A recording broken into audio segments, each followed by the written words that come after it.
నమస్తే తెలంగాణ ప్రజలారా. మరి ఈరోజు టాపిక్ వచ్చేసి తెలంగాణ గురుకులాలు.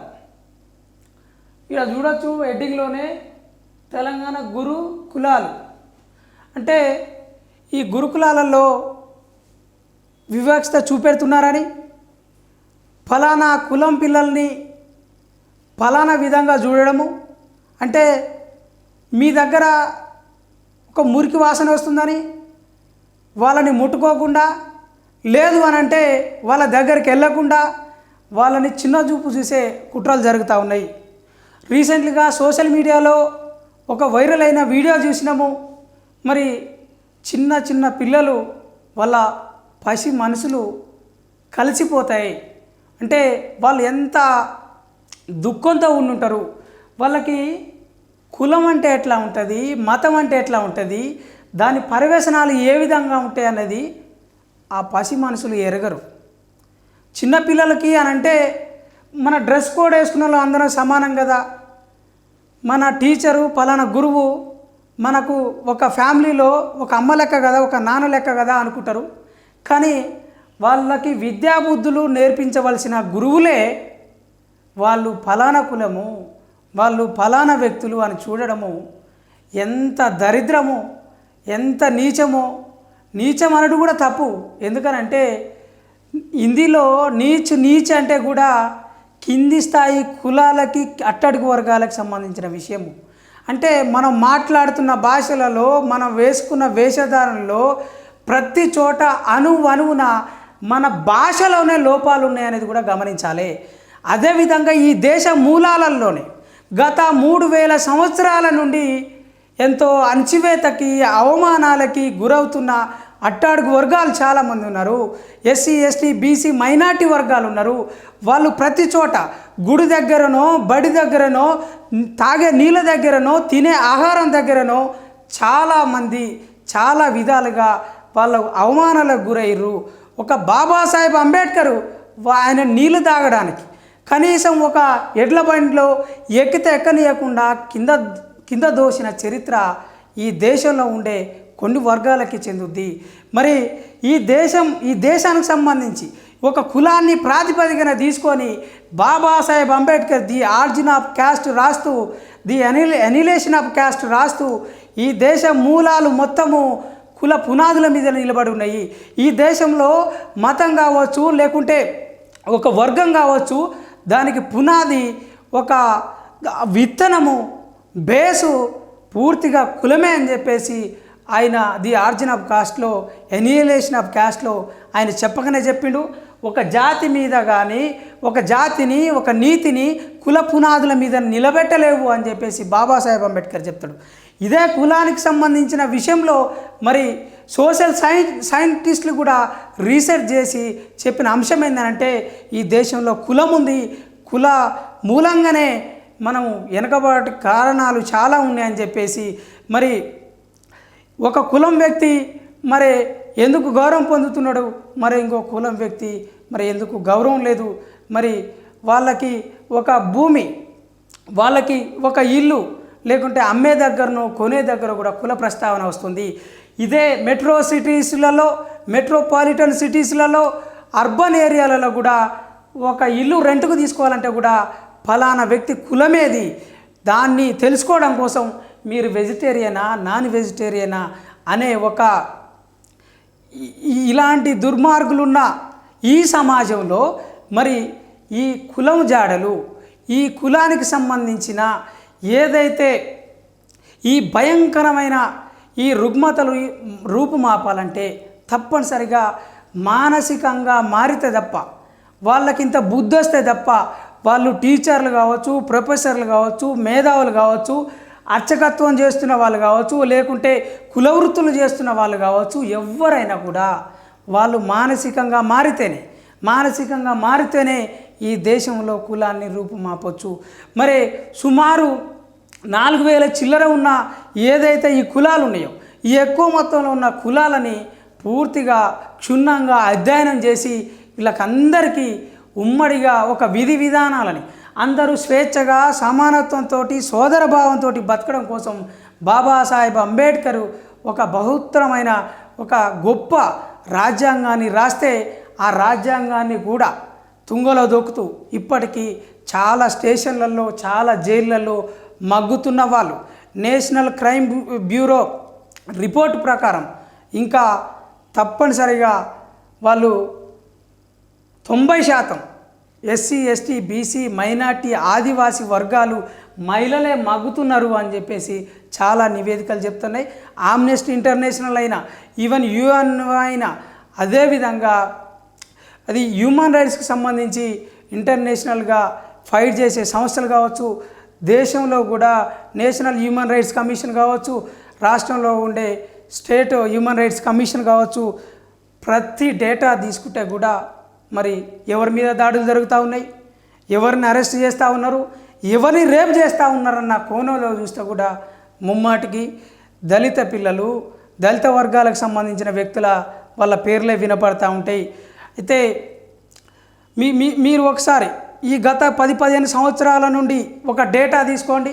ఒక మంతెన మధుకర్ అయినా, ఒక ప్రణయ్ అయినా, పెరుమల్ల ప్రణయ్ అయినా, ఇంకా చాలామంది, ఒక మరియం అయినా, ఎంతమంది పేర్లు చెప్పాలి? కనీసం వాళ్ళకి ఇల్లు కట్టుకోవడానికి హక్కు లేదు, వాళ్ళు ఒక బట్టలు వేసుకోవడానికి హక్కు లేదు, వాళ్ళు చదువుకోవడానికి కూడా ఒక హక్కు లేదు. మరి ఈ గురుకులాలు 1983 ప్రాంతంలో కొత్తగా తక్కువ అనతి కాలంలోనే కేవలం 8 నుండి 9 నెలల కాలంలోనే తెలుగుదేశం పార్టీ పేరుతోటి నాడు సీనియర్ ఎన్టీఆర్ మరి అధికారంలోకి వచ్చిన తరుణంలో పేదల బతుకులు మార్చడం కోసం ఈ దేశంలో ముమ్మాటికి కులం ఉన్నది, కులం జాడ్యం ఉన్నది, కుల తత్వం ఉన్నది, కుల ఉన్మాదం ఉన్నది, దీన్ని రూపుమాపాలే. నేను ఒకవేళ అగ్రజాతిలో పుట్టినా, అగ్రకులంలో పుట్టినా, వాళ్ళ బాధలు గాథలు నేను చవి చూసిన కనుక వీళ్ళ బతుకులు మార్చడం కోసం ఏమైనా ఒకటి చేయాలని చెప్పేసి భారతదేశంలోనే ఎక్కువ గౌరవం పొంది ఈ భారతదేశ చరిత్రలో ఒక ఐఏఎస్ ఆఫీసర్ల జాబితాని ఈ దేశంలో బ్యూరోక్రసీ స్టార్ట్ అయిన కానండి 1950 నుండి 2024 వరకు తీసుకుంటా కూడా మొట్టమొదటి 5 పేర్లలో ఎస్ఆర్ శంకరన్ గారి పేరుంటుంది. ఎస్ఆర్ శంకరన్ గారు ఆయన పెళ్లి చేసుకోకుండా జీవితాంతం బ్రహ్మచారిగా ఉంటూ మరి ఈ అట్టడుగు వర్గాలకి న్యాయం చేయాలని ఒక బిల్లు సీనియర్ ఎన్టీఆర్ దగ్గర పెడితే ఆయన ఉద్దేశం ఏంది? సీనియర్ ఎన్టీఆర్ది, నేను ఈ అధికారంలోకి రావడానికి గల ప్రధాన కారణము అట్టడుగు వర్గాలకి న్యాయం చేస్తా, పేదలకి న్యాయం చేయాలి, నేను ఏదో ఒకటి చేయాలి, చెప్పండి సార్ అని అంటే, అయ్యా వాళ్ళకి భూమినిస్తే ఏం చేయాలనో తెలుసు, డబ్బులు ఇస్తే వాటిని ఎట్లా ఖర్చు పెట్టాలో తెలుసు, కానీ భూములు ఇచ్చినా తొందర తరిగిపోవచ్చు, డబ్బులు ఇచ్చినా తొందర తరిగిపోవచ్చు. ఎన్నడికి తరగకుండా ఉండాలంటే, వాళ్ళు జీవితంలో తలెత్తుకొని బతకాలంటే, వాళ్ళు స్వేచ్ఛగా సమానత్వంతో బతకాలంటే, వాళ్ళకి విద్యా ఉద్యోగ అవకాశాలు రావాలంటే వాళ్ళకి 4 అక్షరాలు నేర్పాలి. 4 అక్షరాలు వాళ్ళకి కూడు లేక మరి ఊరవతల పడి ఉన్నారు కనుక వాళ్ళకి ఆవాసం ఇచ్చి, వాళ్ళకు నివాసం ఇచ్చి, వాళ్ళకి గృహం ఏర్పాటు చేసి వాళ్ళ పిల్లలకి 4 అక్షరాలు నేర్పిస్తే బాగుపడతారు అని చెప్పేసి ఆనాడు ది గ్రేట్ లెజెండ్ మన ఈ యొక్క శంకర్ గారు ఆయన యొక్క కృషి మేరకి మరి ఈ గురుకులాలు వస్తే ఈ గురుకులాల్లో నేడు తెలంగాణ ప్రభుత్వం అయినా, ఆంధ్రప్రదేశ్ ప్రభుత్వం అయినా వాటిని ఫస్ట్ 100, 200, 300, 400, 500 ఇట్లా వేల కొద్ది సంఖ్యలో పెంచిరు. మరి ఎక్కువ మొత్తంలో 1000కి పైగా మైనార్టీ గురుకులాలు, ఎస్సీ గురుకులాలు, ఎస్టీ గురుకులాలు, అదేవిధంగా స్పెషల్గా మహిళలకు సంబంధించి ఉమెన్ కాలేజెస్, ఉమెన్ గురుకులాలు సపరేట్ చేసి వాళ్ళకు సంబంధించిన పూర్తి విద్యా వ్యవస్థని ఈ తెలంగాణ ప్రభుత్వం కావచ్చు, ఆంధ్రప్రదేశ్ ప్రభుత్వం కావచ్చు ఇస్తూ ఉన్నది. కానీ ఈ పిల్లలకి బోధించే దగ్గర ఈ గురువులకి మరి వాళ్ళకి ఏం పుడుతుంది?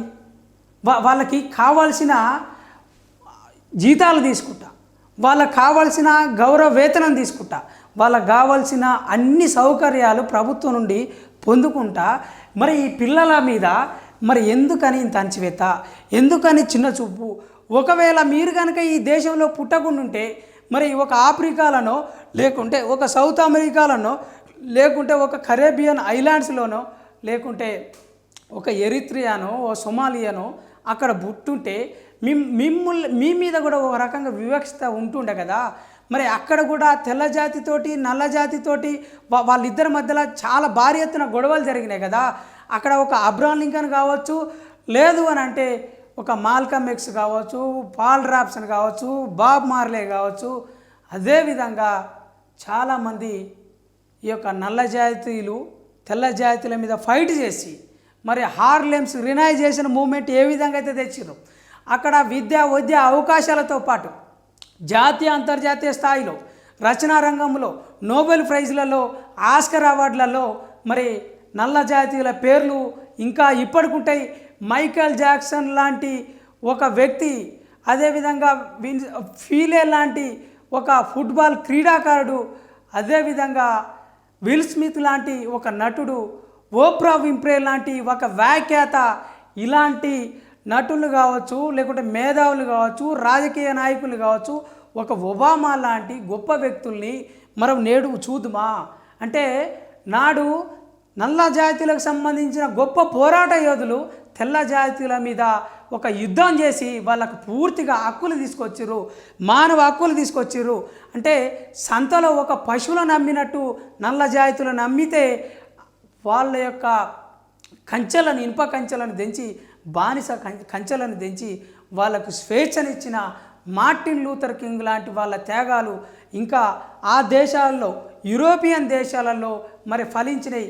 ఈ దేశంలో కూడా ముమ్మాటికి ఈ అట్టడుగు వర్గాల తరపు నుండి, బీసీ వెనకబడిన వర్గాల తరపు నుండి, అదేవిధంగా దళిత వర్గాల నుండి, మైనార్టీ వర్గాల నుండి, ఆదివాసీ వర్గాల నుండి కూడా మేధావులు వచ్చిర్రు. వాళ్ళు ఫైట్ చేస్తూనే ఉన్నారు, ఇంకా చేస్తూ ఉన్నారు. బుద్ధుడు నుండి అంబేద్కర్ వరకు ఈ దేశంలో పెరియార్ కావచ్చు, అదేవిధంగా కామరాజ్ కావచ్చు, అదేవిధంగా ఈ దేశంలో మహాత్మా పూలే అయినా, లేకుంటే షేక్ ఫాతిమా అయినా, అదేవిధంగా ఈ దేశంలో ద్రవిడ కల్చర్లో సింధులోయ నాగరికత కాలం నుండి కూడా చాలామంది మేధావులు ఉన్నారు. అదేవిధంగా కేవలం అట్టడుగు వర్గాల నుండే వచ్చిరానంటే అగ్రకులాల నుండి కూడా పేద వర్గాలకి సపోర్ట్ చేసిన వ్యక్తులు కూడా చాలామంది ఉన్నారు. ఒక సాహుమారా తీసుకున్న, అదేవిధంగా ఈ కుల నేపథ్యాన్ని, కులాన్ని రూపుమాపాలని మొట్టమొదటిసారిగా ప్రకటించిన బుద్ధుడైనా, అదేవిధంగా ఒక బసవేశ్వరుడైనా కులాన్ని రూపుమాపాలి, కుల మూలాలు లేకుండా చేయాలి, కులాన్ని కూకటి వేలతో తీసివేస్తే తప్ప భారతదేశ సమాజాన్ని ఒక ఏకతాటికి తీసుకురాలేమని చెప్పేసి చాలామంది యుద్ధం చేసిన, పోరాటం చేసిన, ఇంకా స్కూళ్ళల్లో మతం పేరుతోటి, కులం పేరుతోటి మరి ఈ విధంగా ఒక కుట్రపూరితంగా విద్యాబోధన చేస్తూ ఉన్నారు. మరి ఈ విద్యాబోధనని దాంట్లో ఉండే కుట్రలు, కుతంత్రాలు, కులం తాలూకు ఎలాంటి మలినాలున్నా ప్రభుత్వాలు వెంటనే పసిగట్టాలి. మరి వెంటనే కేసులు కూడా పెట్టి కఠిన చర్యలు తీసుకోవాలి.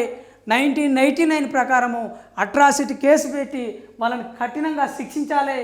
ఈరోజు ఈ మనం చూస్తున్న ఏదైతే ఆర్టికల్ ఉందో ఈ తెలంగాణ గురుకులాలు అనే అంశం మీద టోనీ బెక్కల్ మరి క్లియర్గా, చాలా సున్నితంగా, పదునుగా ప్రశ్నించే ప్రయత్నం చేసిండు. ఈ యొక్క గురుకులాల్లో కుల మూలాలు ఉన్నాయి, ఈ కులాన్ని రూపుమాపాలి, సమాజాన్ని స్థాపించాలి,